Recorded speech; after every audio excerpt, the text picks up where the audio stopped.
बिल्कुल, मुझे नहीं लगता अब इस पर कभी डिबेट भी हमें करनी चाहिए, एक नॉर्मल प्रक्रिया हो चुकी है। जी जी जी। नहीं, दरअसल थोड़ी बातें 2014 के पहले की भी करेंगे सुबोध जी। मुकेश शर्मा साहब आप सुन रहे थे। मुकेश शर्मा साहब, आप कोई रिएक्शन देना चाहें, फिर मेरा सवाल रहेगा। देखिए, ये बात कर रहे थे हरिद्वाल जी कि कनी मुझी और ये राजा और उनके कोई सबूत नहीं मिले। उसके बाद क्या हुआ? उसके बाद क्या हुआ? ये स्पेक्ट्रम किस रेट में बिके, और उसके बाद ये कोल का ब्लॉक जो इन लोग अलॉट किए थे उसको कैंसिल करके क्या रेट और कितना रेवेन्यू को सरकार को आया। उसके बाद दूसरी बात ये आप बता दीजिए। सुन तो लो, सुन लेते हैं हरिद्वाल साहब, सुन लेते हैं। और दूसरी अब ठीक है, विनोद राय जी को थोड़ा बाद में समझ में आया कि नहीं वो घोटाले नहीं थे। इट्स ओके, सुन लेते हैं प्लीज। इनको क्यों नहीं समझ आ रहा है? इनको क्यों समझ नहीं आ रहा? मुकेश जी प्लीज, नहीं सुनिए, मुकेश जी को सुनिए। सुन तो, फिर सुनने का भी संयम नहीं है यार। अब सुनोगे नहीं तो फिर जवाब ठीक है शर्मा जी, बोलिए प्लीज। मत करो। लो, दूसरी बात, आज यदि रेट पड़ा है तो सिर्फ छत्तीसगढ़ में नहीं पड़ा है। ये आप इसी टीवी में अभी इसके पहले ही बताया था कि इसमें उत्तर प्रदेश भी है और अनेक प्रदेश है, सिर्फ कांग्रेस शासित प्रदेश नहीं है। आज अनेकों जगह छापे पड़े हैं, तो ये जानकारी में ले लीजिए। तीसरी बात, कॉल आप और यार आप सुनो ना, तब तो आप मेरे नहीं वो दरअसल कॉल का कुछ टेक्निकल दिक्कत है। मुकेश जी आपको सुन रहे हैं हम, प्लीज। दूसरी बात ये है कि आपने ये कनी मोझी, ए राजा और दुनिया भर के नाम गिनाए। आज जो छापे पड़े हैं ये व्यापारियों के हैं, और ये कब नहीं पड़े हैं? ये बताइए कब नहीं पड़े हैं? जब भी आर्थिक अनियमितता दिखती है, जहां भी दिखती है, तो आईटी के रेड होते हैं, आईटी जानकारी निकालती है। हाँ। इसमें सरकार को चिंता क्यों होना?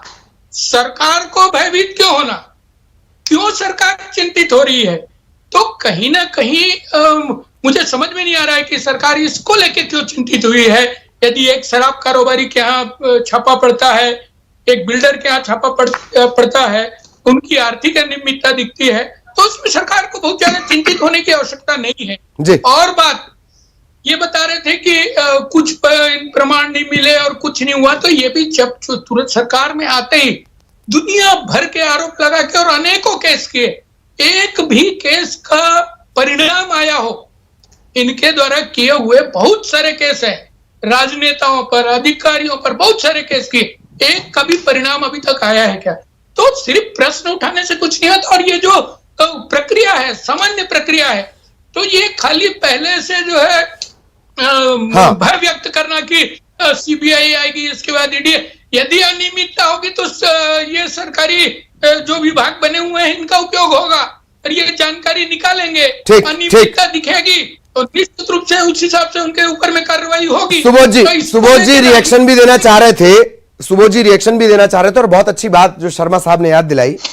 आपने सरकार में आते ही जांच के सिलसिले शुरू किए थे, बहुत आक्रामक वो सिलसिले थे, लेकिन यह बात सही है कि अदालतों में ज्यादातर ठहर नहीं पाए।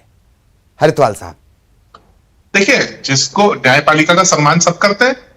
अगर हमें लगा कि कोई अनियमितता है, हमने उन पर आरोप भी लगाए, जांच समिति बैठाई।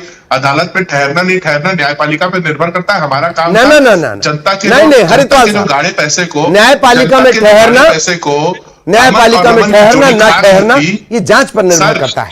सर हाँ प्लीज शर्मा साहब एक बार सुन लीजिए। नहीं हरिद्वाल साहब को सुनना चाहिए। शर्मा जी सुनना तो पड़ेगा। हाँ बोलिए।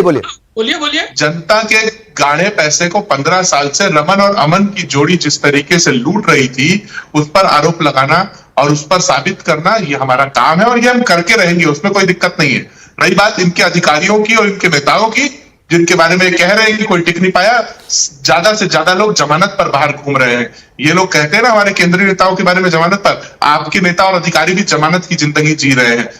जो बेल्ड आउट लाइफ होती है ना, उसमें जीने के बाद आप अगर इतनी बड़ी बड़ी बातें कहें तो वो अच्छा नहीं लगता सुनने में। और आपने जिस तरीके से केंद्र सरकार जब से 2014 में आई है, ललित जी आपने कहा 14 के पहले की बात कर लेंगे, आप मुझे एक मामला बता दीजिए 2014 के पहले का जो राजनीति से प्रेरित दिखता था। पर आज संजय राउत का मामला उस दिन जिस दिन उन्होंने महाराष्ट्र में सरकार गिरी और केंद्र सरकार के खिलाफ लगातार बयानबाजी की, तुरंत उनके ईडी के छापे पड़ना। तेजस्वी यादव क्या उस दिन छापा पड़ना जिस दिन 3 दिन हुए थे मात्र, और हाँ। वहां पे नीतीश हाँ। कुमार और तेजस्वी की सरकार बनी थी। राजस्थान में लगातार छापे पड़ना, ये क्या राजनीति से प्रेरित नहीं? मुख्यमंत्री के आजू बाजू के लोगों पर छापे मारना, जब कमलनाथ जी मुख्यमंत्री थे मध्य प्रदेश के तो उनके आजू बाजू के लोगों पर छापे मारना, कि ये केंद्र की सरकार भी बताए ना क्या मिला इसमें?